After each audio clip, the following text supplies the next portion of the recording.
Matthew chapter 15, verses 1 through 20, reveals a profound lesson from Jesus, questioning the established Jewish traditions and highlighting the significance of inner purity over outward ceremonies. The passage starts with the Pharisees and Scribes asking Jesus why his disciples ignore the tradition of washing hands before meals. Jesus criticizes the Pharisees for valuing human traditions more than God's commandments.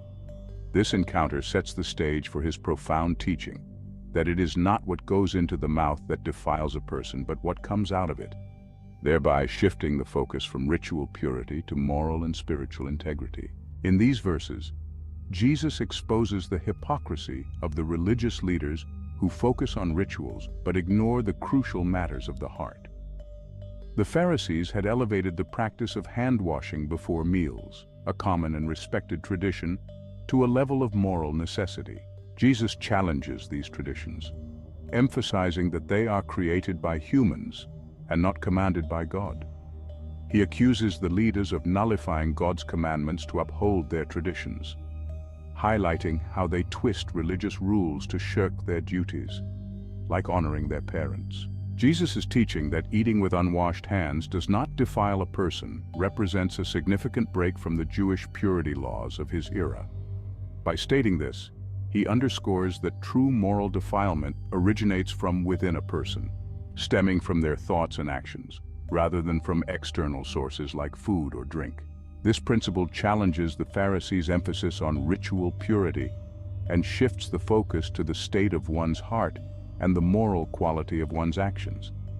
It implies that true spiritual cleanliness is not about outward observance, but rather it's about internal righteousness.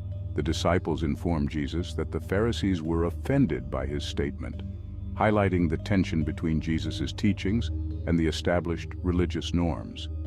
Jesus responds by saying that every plant not planted by his heavenly Father will be uprooted, suggesting that traditions not rooted in divine truth will ultimately fail. He calls the Pharisees blind guides, leading others into a pit, emphasizing their inability to perceive the true nature of righteousness and spiritual defilement.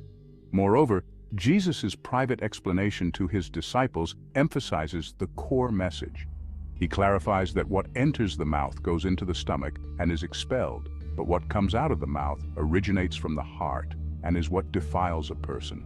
He enumerates evil thoughts, murders, adulteries, fornications, thefts, false witness, and blasphemies as the true defilements. This teaching underscores the significance of inner purity and moral behavior, emphasizing that ethical and spiritual integrity is of utmost importance. In conclusion, Matthew 15:1-20 challenges the belief that ritualistic practices such as eating with washed hands are the ultimate measures of spiritual purity.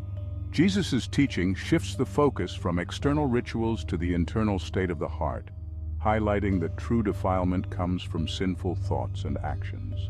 This passage calls for a re-evaluation of what defines true righteousness, urging believers to prioritize inner transformation and ethical living over mere external adherence to religious traditions.